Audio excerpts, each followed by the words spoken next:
Our guest today is the president of the 30,000-member Chicago Teachers Union. She has served as president for just under 7 years. Our guest today taught high school chemistry for 22 years. She is a product of Chicago Public Schools, having attended Kosminski Elementary School and Kenwood High School. There we go. Our guest today earned early admission to Mount Holyoke College. She later transferred to Dartmouth College, where she was the only African-American woman in the class of 1974. Our guest today comes from a family of educators. Her father, her mother, and her husband, John. Let's give him another round of applause. He is now retired, and we're all CPS teachers. Ladies and gentlemen, Karen Lewis. Karen?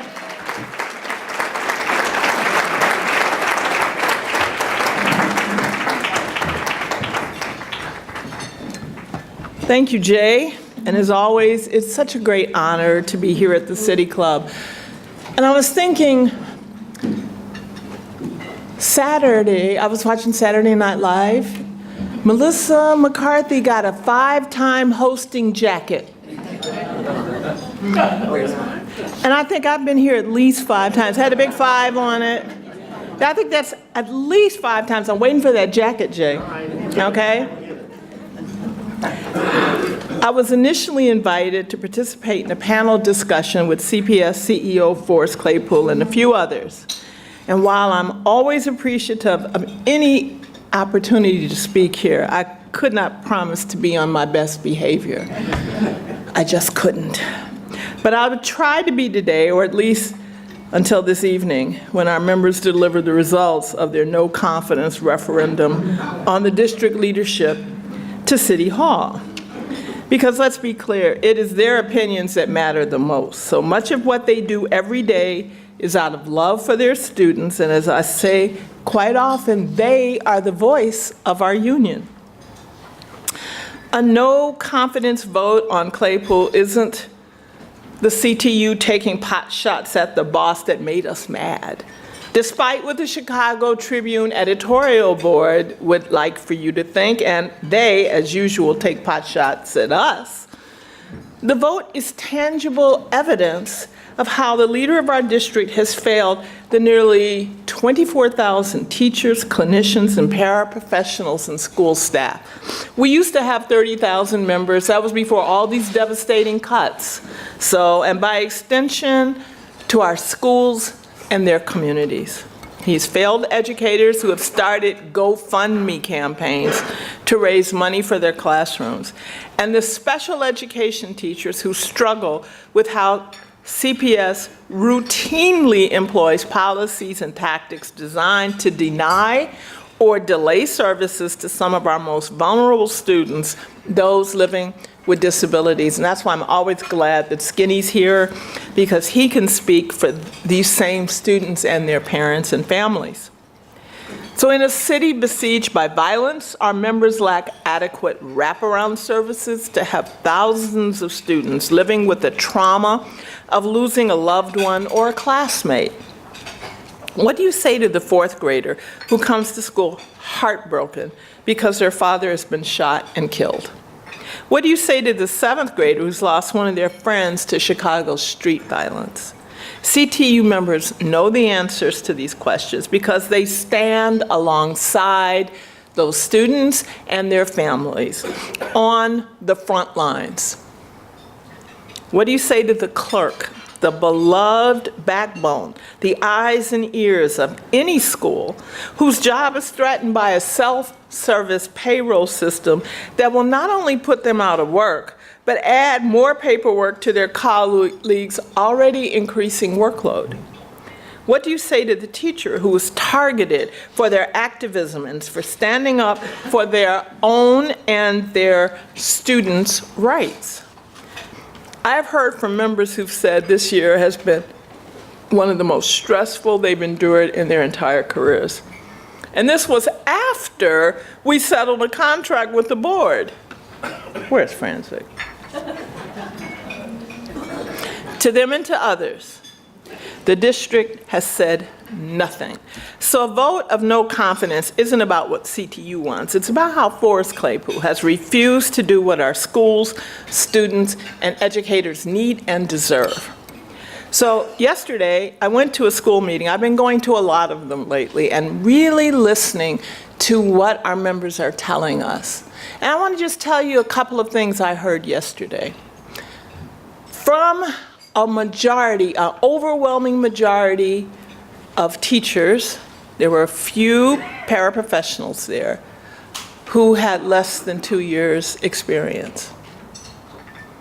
I said, you all better be careful. You know, you have no due process, your PATs, you're not tenured. And they kind of rolled their eyes, and I said, tenure is not a job for life, as some people will have you believe. It is a guarantee of due process. And you don't have it when you're a probationary teacher. So, but they were telling me things like, here's my favorite of all the craziness I heard yesterday. And I heard a lot of craziness. So we have a new portion of our contract that guarantees class size relief from kindergarten to second grade. So if you're over 28, you get an aid. Instead of this school giving that teacher an aid, they took 10 second graders and just promoted them at 30 weeks to the third grade. Do you think they were ready? Do you think those 10 second graders were ready to just go into third grade? Missing an entire year of instruction? But guess what? That third grade teacher is going to have their evaluations include the test scores of those second graders who got just bumped up magically. Now, what did the parents get told? They got told, oh, your kid is being promoted. Sounds good. Make you feel like your kid's really smart. This is a travesty, and it's tragic. And the reason they didn't get those extra aids is because they have a lot of special ed students who already have aids.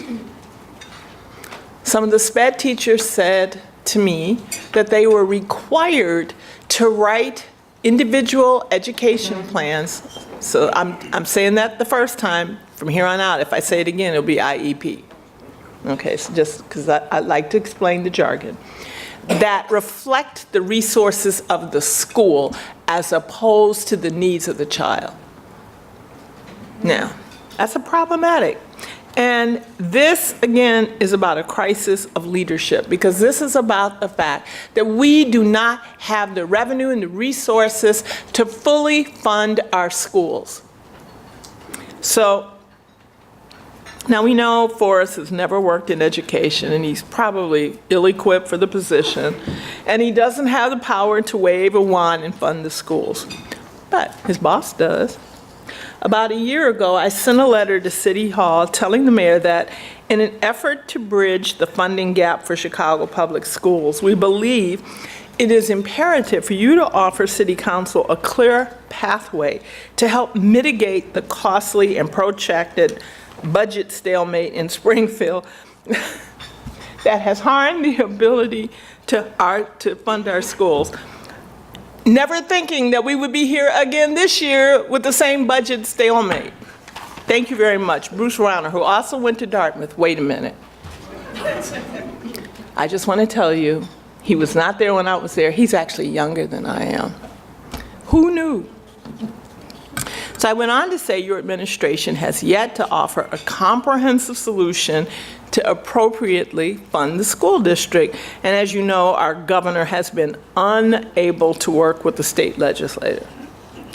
While we continue to advocate for the state to sufficiently fund our schools at the state level because constitutionally they're supposed to, we still think that the mayor has the ability to provide some leadership in these moments. So we look forward to working with you, as I said to him, and members of the city Council, to manage this dilemma.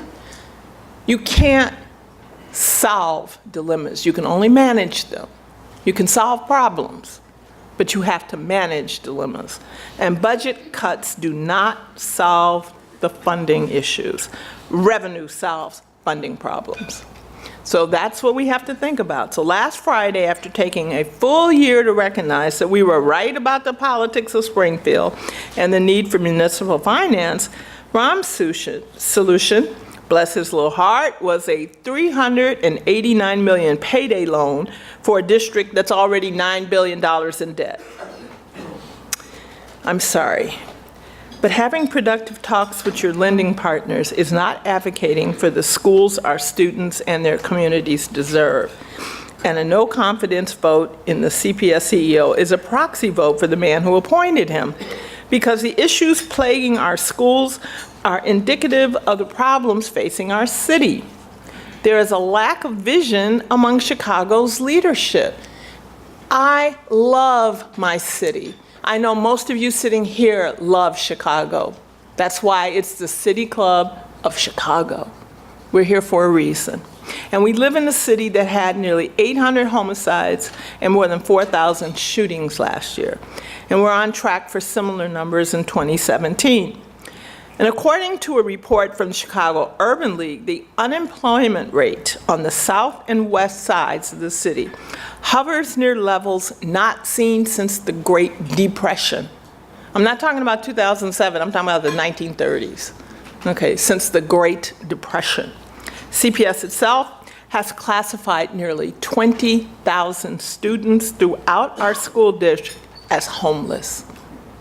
Make no mistake, there are indeed two Chicagos. One that attracts young millennials in the tech industry who enjoy cutting-edge, state-of-the-art taxpayer investments in walkable downtown, South Loop and West Loop neighborhoods.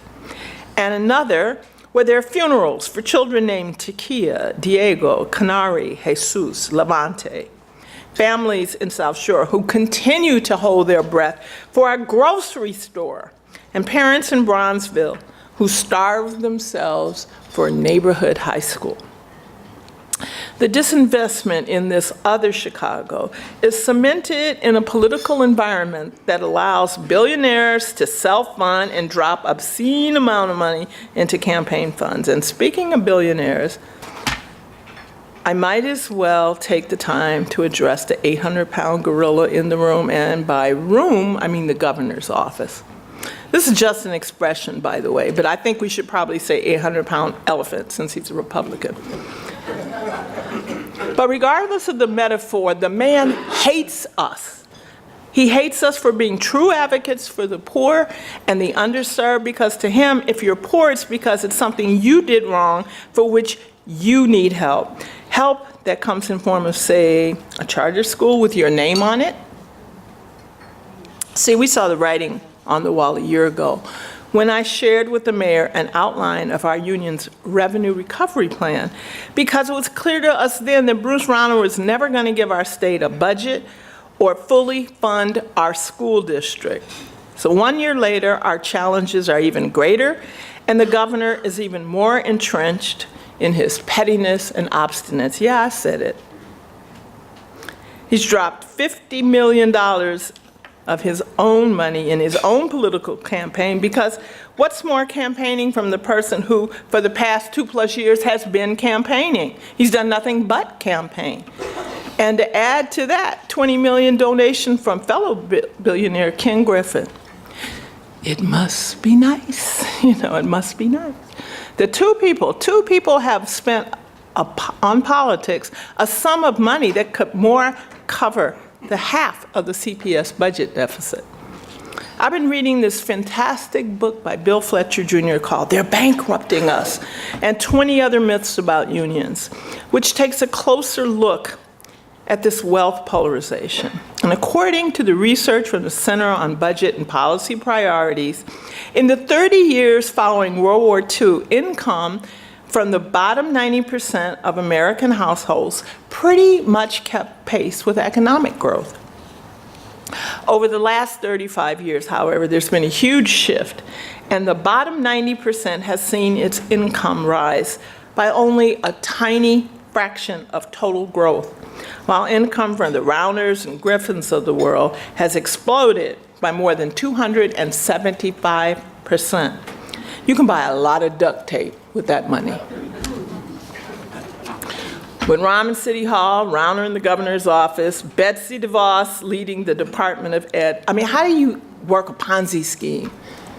You work a Ponzi scheme, because that's what Amway is, let's face it, into the Department of Education.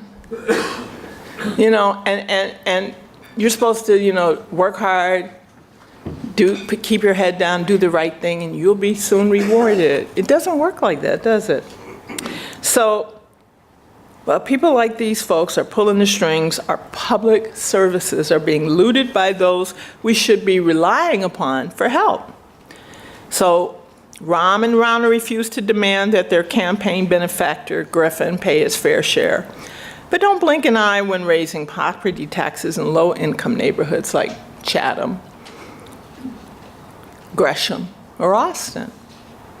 I'm all for enjoying our beautiful lakefront, but if the mayor can accept Ken Griffin's $12 million gift to renovate the bike lanes, shouldn't he be willing to ask the same for our schools?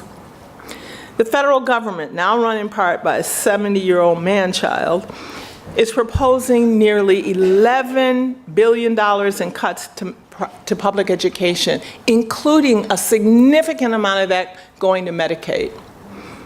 What remains will be automated and privatized because that's what they want for their labor force. Mindless, thoughtless automatons that will never talk back and never resist. It's why, according to Fletcher, US military spending at one time accounted for 43% of the $1.62 trillion in global military expenditures. That's more than the next 15 countries combined. That includes Russia, China, and whoever else we're scared of this week. It's also why the anti-union movement is so strong, because of a battle between the right to live in a democracy and the burden of living under fascist control. Throughout our history, there's always been some form of worker organization, starting with the guilds that emerged during the Middle Ages, along with insurrectionary organizations that challenged the economic system as a whole, such as bond and indentured service revolts of the 1600s, and the conspiracies and uprising that challenged US slavery in the 18th and 19th century. I learned these things because Jesse Sharkey, my vice president, is a history teacher. And we just came back from a long trip to St. Louis, and I learned all this stuff in the car. And he made me listen to Abraham Lincoln's second inaugural address. It was really kind of interesting. Most people don't know about that, because his famous speech, of course, is the Gettysburg Address. Google Lincoln's second inaugural address. It will make your eyes pop. It changed my idea about Lincoln. So, unions began as a means for laborers to keep their democratic, small d, by the way, voice, while pressing for harmony in the workplace and improvements in their living standards. And from the 1930s through the 1970s, the labor movement was one of the many that secured a social, economic, and political protection for workers and US citizens.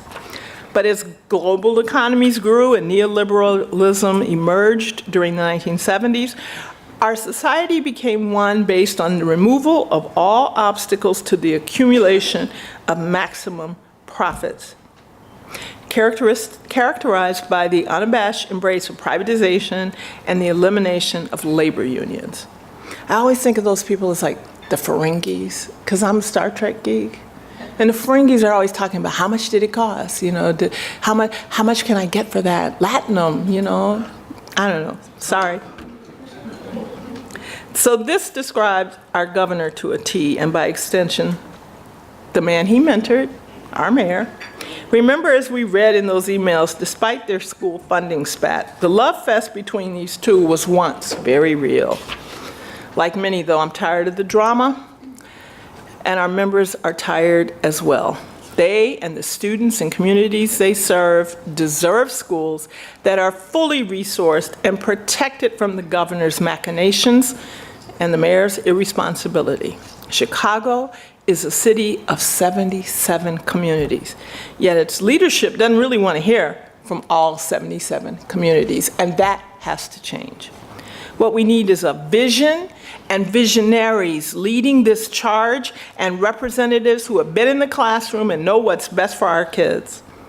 The list of issues our members battle daily is long. Furlough days, lack of prep and relief time, loss of autonomy, overcrowded and under-resourced classrooms, unsanitary and unsafe working conditions, excessive and necessary paperwork, bullying and intimidation by administration, and an unfair evaluation system, but they are committed, and sometimes overcommitted, to the highest standards of their profession and doing what is right and what is necessary for their students. We need the same commitment from our leaders. Too many Chicagoans are like public school educators, working harder for less. But we have a way forward, and that way involves elective leaders in every ward and in every district summoning some political will in creating communities that reflect their constituents' values and humanity. Yes, the state of Illinois has the primary responsibility to fund public schools in Chicago and throughout the state, and no one disagrees with that premise. But we cannot wait for the governor's cold heart to thaw and see the error of his ways. His track record is, well, with no budget, I guess he doesn't really have a track record. But we can withstand his tyranny for now if Chicago's leaders fill the budget gaps in the short term. We have 50 Democrats representing 50 wards populated with families that depend on CPS. The City Council doesn't have the same challenges as the Illinois General Assembly. One of the easiest things our city can do, and I know there's people here that's going to hate this, but I'm going to say it anyway, because of its strong base and growth, is tax large businesses and corporations. The Loop can handle a higher tax burden, and that's not what's coming from the Chicago Teachers Union. That's coming from Wall Street. Alderman Carlos Rosa introduced an ordinance reinstating a corporate head tax that will create a strong incentive for businesses, which, by the way, are relocating to Chicago, to hire from neighborhoods that are suffering from some of the highest unemployment rates in the nation. Now, I'm a brain cancer survivor, so even though I have a couple of college degrees, I still have to stop and think a little bit more now than in the past. But even I'm not sure why this is up for prolonged debate. Same applies to the TIF ordinance introduced by our sister Alderman Sue Garza and Alderman George Cardenas that would return millions of dollars to our school district. The alternatives to these measures is what happened last Friday and what has been proposed for this week: payday loans that will further plunge our district into debt. This latest scheme only compounds the costly measures born from toxic swaps and other expensive bond deals of the past. As a union of educators, our demands remain unchanged. We must have a stronger voice in the manner in which we administrate public education in Chicago. Mayoral control is a failure. It does not work. Costly privatization schemes must come to an end. We need progressive revenue to meet all the district's needs, and we need pension parity from the state. We must bend to the will of the electorate and immediately pass a legislation for an elected school board. And finally, we must advocate for the educators and staff who are dedicated to serving the students and families of the city of Chicago. There is no teachers union, no Chicago Teachers Union without them, for they are the true protectors of public education in our city and champions of democracy and sanctuary for all. Thank you.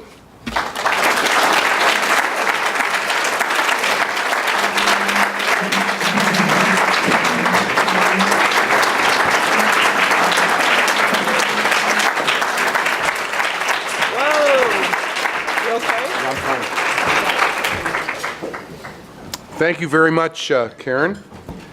I would like to recognize Cook County Commissioner Bridget Gaynor. Bridget, where are you? Okay.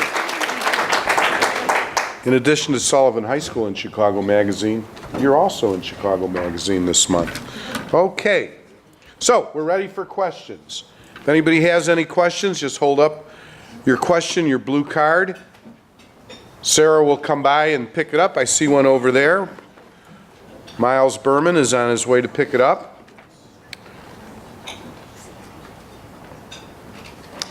And while we're waiting for the questions to come up, what are the possibilities of school opening in September or August or whenever school's open now? You are so asking the wrong person. Like I said, we don't have any control over that. You know, you need to ask the people that actually make that decision. Okay, this is from Maureen Kelleher with the Education Post. She's not yet a member of the City Club, but we'll grab her on the way out and relieve her of her $50, tax deductible, of course. CTU has largely focused on the city's role in solving the CPS budget crisis. But what is the strategy to tackle the root cause, the state education money formula?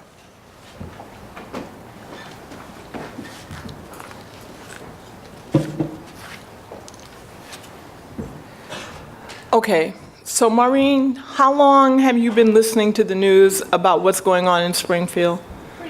Pretty long time, right? And so there's been this funding formula put up, nobody liked that. There's been another one put up, nobody liked that. There's been another one put up, nobody liked that. So here's the key. We spend a lot of time, and we have a very strong political presence, footprint in Springfield. We do. However, we don't control it any more than anybody else does. Well, I shouldn't say that, because we don't have $50 million to just spread around. You know, woe that we did, but our members have to donate to our PAC fund, our political activities fund. So one of the things we do is constantly have briefings for General Assembly members so that they can see the kind of plans that we look for to moving financial resources around appropriately. But the key is, if there's no new revenue, all the funding formulas in the world are not going to help if you're just still moving the same small amounts of money around in a bigger pot. So it just doesn't work that way. But we are still working on it. I've got a great research department that does this stuff too. So CTU is constantly, we are not the lazy ones, okay? And we are also not the crazy ones. But trust me, we're working.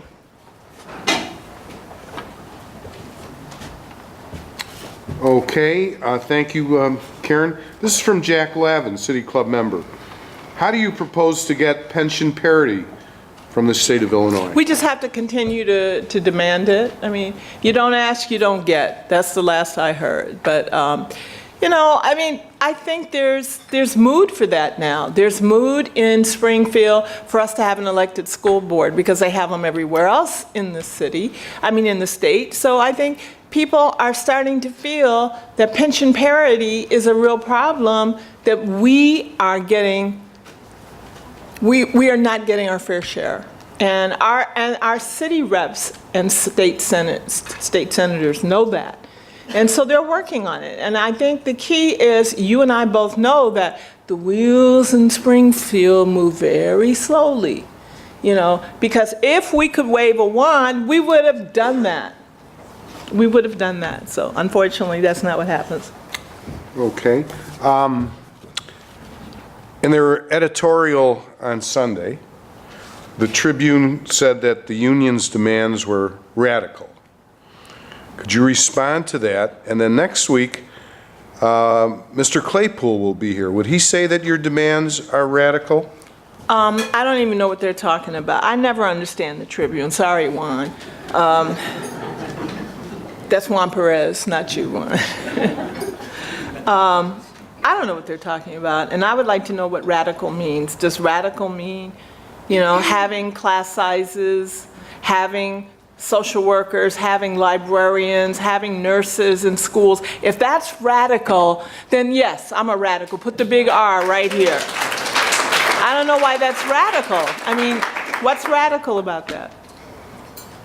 Okay. And what do you think Mr. Claypool will say? I don't know what he'll say. I try to talk to Forrest. I tried to talk to him when he first took this job, and you know what I told him? Run, Forrest, run. But he didn't listen, he took the job. And every time I've tried to pick up the phone and have a conversation with him to try to handle the problem, I just get stonewalled. So he didn't want to talk to me. I don't know why. I'm so fun, I am such a nice person, and I am so easy to get along with. What do you think, baby? So I don't understand why Forrest hates me so. I don't think he hates me. I just don't think he gets me. So I wish he would, I wish I could help. I wish I could, come through it. In terms of trying to figure out what Forrest is going to say, I saw a sign for tarot readers and ESP clairvoyants down the street. Maybe they can help. I certainly can't. If you were a younger person, just graduating from undergraduate school or perhaps graduate school, considering a career in education,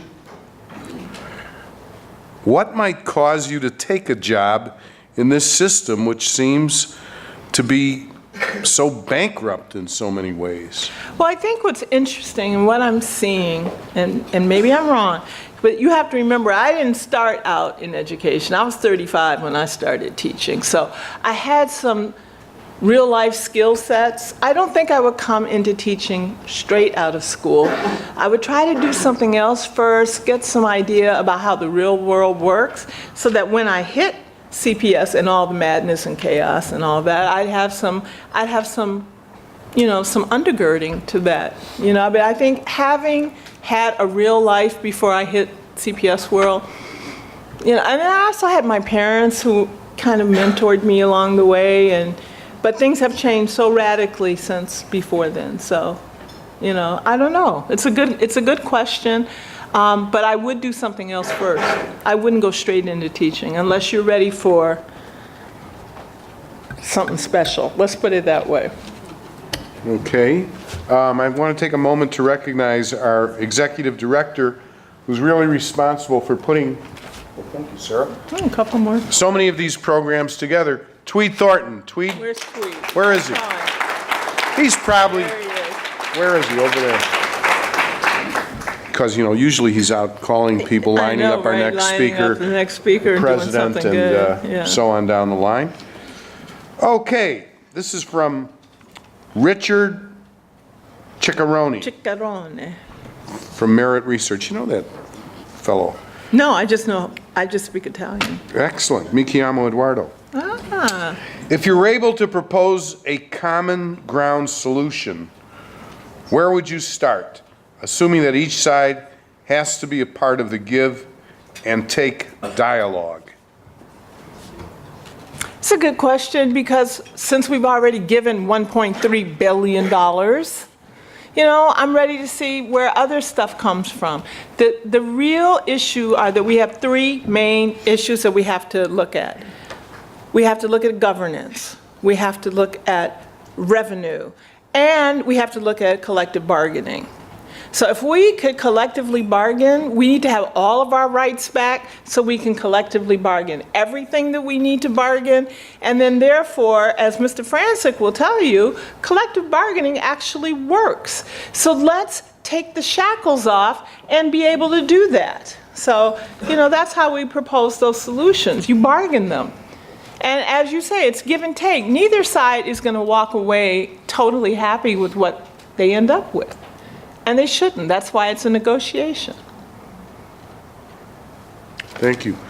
Okay, I'll try to make sense out of this question because it's hard to read. Denise Ashurst, member of the City Club. CTU is focused on teacher salaries and pensions. What is your... Can't read the rest of it, doesn't make sense.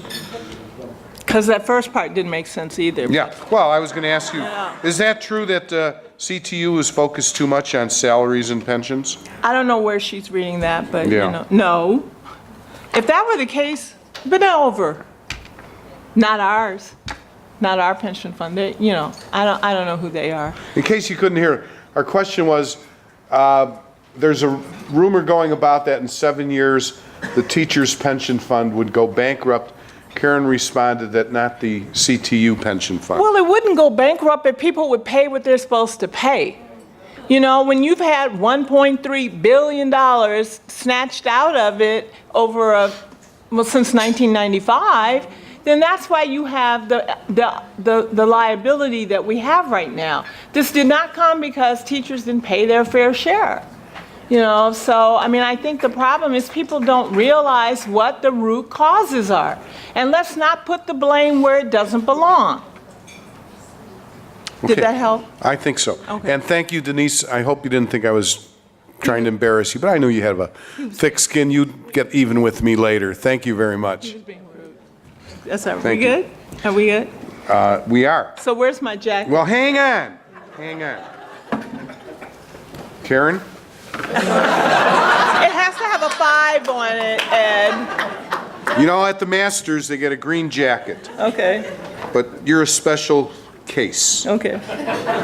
This is a union-made Yes. jacket. Yes. I think that's there important. You go, there you go. Kind of fits. Well, absolutely. Just leave the money in the pocket.